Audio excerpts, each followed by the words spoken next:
Have you ever wondered how, millions of people can stream a live event on Netflix or rush to buy Taylor Swift tickets and doom scroll through Instagram at this exact second without the entire internet just instantly crashing? Oh, yeah. I mean, if you really sit and think about it for a moment, it's wild. Right.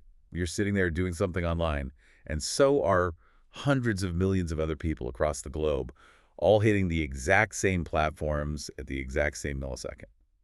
And somehow none of it breaks down. It is entirely counterintuitive when you actually consider how computing works at, the hardware level. Okay, let's unpack this. Right. Because the sheer scale of what we're dealing with today is just mind-blowing. It really is. I mean, if you were to take all of that global web traffic, like every single add to cart request, every video stream, every database query, and you just routed it to a single server sitting in a data center somewhere. That machine would just vaporize. Whoa, absolutely. It physically cannot handle that kind of concurrent load. So, in today's deep dive, we are going to explore the invisible traffic cock of the web that makes this modern miracle possible. And that is the load balancer. Yeah, this is the foundational, completely hidden piece of architecture standing between you and, well, total digital chaos. Exactly. And over the next few minutes, we're going to break down the 5 highly specific, genuinely surprising ways that this system actually thinks to keep the digital world spinning. And, once you see the underlying logic of how a load balancer distributes work, it fundamentally changes how you look at the platforms you interact with daily. You stop seeing the internet as just a series of incredibly powerful computers. Right, and you start seeing it for what it really is. It's a masterpiece of delegation. So before we get into the complex algorithms and all the tech stuff, let's ground this with a mental model. Let's step away from server racks for a second and step into a pizza shop. Okay, pizza shop. I like it. Imagine you run a local pizza place, and it is a Friday night. Orders are absolutely flying in. You have a line out the door, the phones are ringing, the delivery tablets are pinging. Total nightmare scenario for a restaurant. Exactly. And you've got one person, just one solitary worker, trying to take every single order. They're sweating, they're dropping the dough, they're getting orders completely wrong. The shop is a total bottleneck. Yeah, so that sweating, overwhelmed worker represents your single server on like a viral Tuesday morning. Right. In engineering terms, relying on that one worker is called vertical scaling. It's like trying to solve the problem by just making that one computer bigger and stronger. But eventually you hit a wall, right? Exactly. You hit the physical limits of silicon. A single server can only process so much so fast. So you change the system, you hire a manager, and this manager's only job is to stand at the very front of the shop and direct traffic. Yep. They don't bake. They don't run the register. Right. They just look at the incoming chaos and say, you take table 3, you grab the delivery order, you answer the phone. And suddenly, everything runs smoothly. Exactly. You have the exact same volume of orders, but because of smarter distribution, the chaos vanishes. That manager is your load balancer. And notice the distinction there. The manager doesn't actually make the pizza. Wait, so to be clear, the load balancer doesn't actually make the pizzas or serve the web pages. It just stands at the front pointing fingers. Well, yeah. A load balancer sits right in front of your server cluster, acting as the very first point of contact for incoming traffic, and it decides which server gets which request. It is purely a distributor. So if I'm submitting my credit card on an e-commerce site, the load balancer isn't encrypting that or talking to the bank. Well, it's not just pointing fingers, though. It's acting as a shield. It absorbs the initial massive impact of a traffic spike so the actual web servers behind it don't get crushed. Oh, wow. Okay, I never thought of it like that. Yeah, it manages the connection, holds the line open with your browser, and quietly hands the back-end work off to a server. That makes a lot of sense. If we connect this to the bigger picture, that simple act of shielding and distributing is the absolute only way a single application can handle massive concurrent traffic. You spread the work horizontally across a fleet of servers, guided by this intelligent traffic cop. Which brings us to the real meat of this discussion.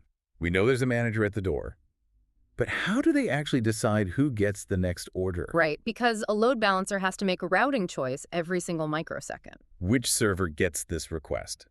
Let's start with the most basic execution, the sort of blind but fair approach. So the foundational strategy here is called a round robin. And the logic is, well, Almost embarrassingly simple. You just take turns. Okay. The first request comes in, it goes to server 1, the next request goes to server 2, the next goes to server 3. And then it just starts over. Exactly. Yeah. The load balancer just loops right back around to server 1. It operates in a continuous, unyielding, rotating sequence. I read this great analogy in the source material about chocolate. It's like handing out chocolates to your friends sitting in a circle. You just go around the circle. One for you, one for you, one for you. Yep, that's exactly it. It's incredibly fair. And I imagine it requires almost zero computational overhead. The load balancer barely has to think. That's the main appeal. It requires virtually no memory or complex math to execute, which makes it incredibly fast. But wait, isn't that inherently flawed? Let's go back to the chocolate circle. What if you hand a chocolate to your friend and it's a massive, chewy caramel? Ah, I see where you're going. Yeah, they're still struggling to chew it when you come back around the circle. This round-robin system just blindly shoves another chocolate in their face because it's their turn. It doesn't care if they are choking on the workload. You've hit on the exact vulnerability of round robin. It is completely blind to the actual state of the servers. Right. A server struggling with a massive database query gets the exact same volume of new requests as a lightning-fast server handling a simple image load. It is fair, but it is not smart. And in a real-world data center, I'm guessing your infrastructure is never uniform. Never. You are constantly bolting new hardware onto older systems. You might have a cutting-edge server sitting right next to a 5-year-old machine. So treating them equally means you are leaving the new server's potential completely untapped while absolutely crushing the old one. Exactly. Which is why systems engineers evolved the logic into our second strategy, which is weighted load balancing. Okay, weighted. This fixes the hardware inequality by assigning a specific a numerical value representing capacity to each server in the load balancer's configuration file. Got it. So let's say server A is your brand new multi-core powerhouse. It gets a weight of 3. Server B, the older machine, gets a weight of 1. So for every 4 requests that come in, the load balancer does a little localized math and routes 3 of them to the powerhouse and only 1 to the older server. Spot on. It's like the moving day analogy from the sources. You have 3 friends helping you move. One is a bodybuilder, one is average, and one has a bad back. You obviously aren't handing the massive sleeper sofa to the friend with the bad back just because it's their turn. No, of course not. You weight the distribution based on their physical capacity. Right. It just makes sense to give the strongest person the heaviest boxes. It maximizes your resource efficiency beautifully. But keep in mind, weighted round robin is still fundamentally static. I mean, what? Meaning you, the engineer, decide the weights ahead of time based on what the servers should be able to handle. But the internet is chaotic. True. A powerful server can still get bogged down by a bad line of code or a sudden memory leak. Which means giving the strongest server more work makes sense on paper. But what happens when traffic spikes unexpectedly in real time?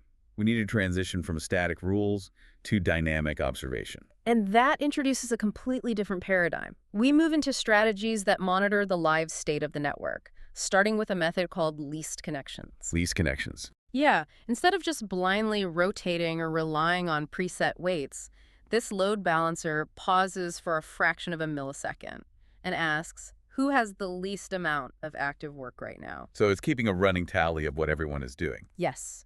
The load balancer tracks exactly how many open, ongoing TCP connections each server is currently handling. Oh, wow. When a new request hits, it scans that list and fires the request to whichever server has the smallest number of active connections. It's like a teacher standing at the front of a classroom. They look around the room and say, okay, who hasn't answered a question yet today? You, it's your turn. That's a great way to picture it. It naturally compensates if one server gets stuck on a heavy request. Because that server's active connection count stays high, so the load balancer naturally starts routing around it. It is an incredibly elegant self-correcting mechanism. If one server gets bogged down, the pileup is visible to the load balancer, and traffic flows toward the freer servers until the bogged-down server catches up and clears its queue. Wait, hold on. I'm going to challenge this.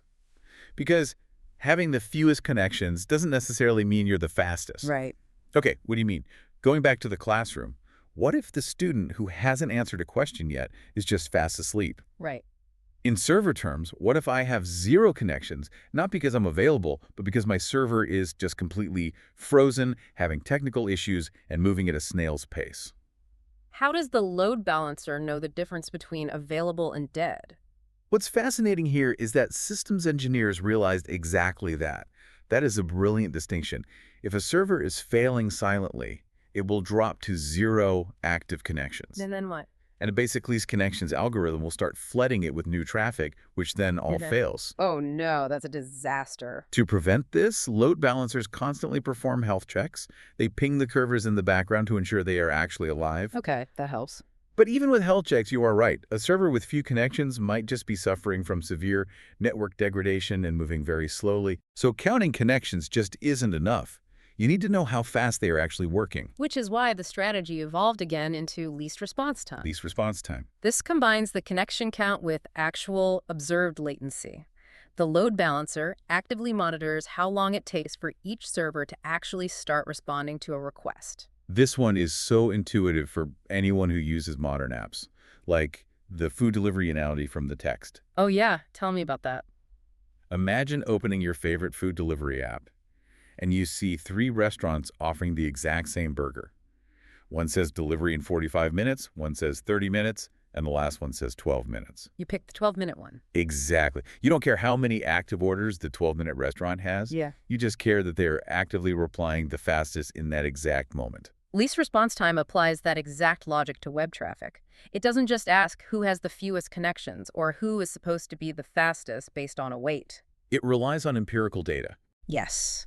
Which server is demonstrably yielding the fastest response times in this exact trailing window of time? Yeah. And it dynamically shifts the fire hose of traffic to favor those high-performing nodes. It's totally real time, adapting millisecond by millisecond. Yeah. For anything where performance is critical, that has to be the gold standard. It is incredibly effective for latency-sensitive applications, but that brings us to a major architectural crossroads. Speed, health checks, and real-time distribution are fantastic when you are just serving up static content like pulling up a news article or streaming a video. Sure. But what happens when the server actually needs to remember who you are? Ah, the identity crisis. Yeah. This makes total sense. Think about a shopping cart. Right. Let's say I'm shopping online, and I add a pair of shoes to my cart. Yeah. If this ultra-efficient load balancer keeps bouncing my subsequent clicks to the fastest or freest server every single time I navigate to a new page, doesn't that new server have absolutely no idea who I am? Nope, no idea. Won't my shopping cart just completely disappear? Yes, your session would vanish into thin air. If every request you make is routed independently to a different server, those servers don't inherently share your local session memory. That sounds like a nightmare. You log in on server A, but your next click gets routed to server B, which sees you as a completely unauthenticated guest. You get logged out immediately. It is a deeply frustrating user experience. So how does the traffic cop handle this? How does it balance the load without breaking the continuity of the session? Through a strategy called IP hash.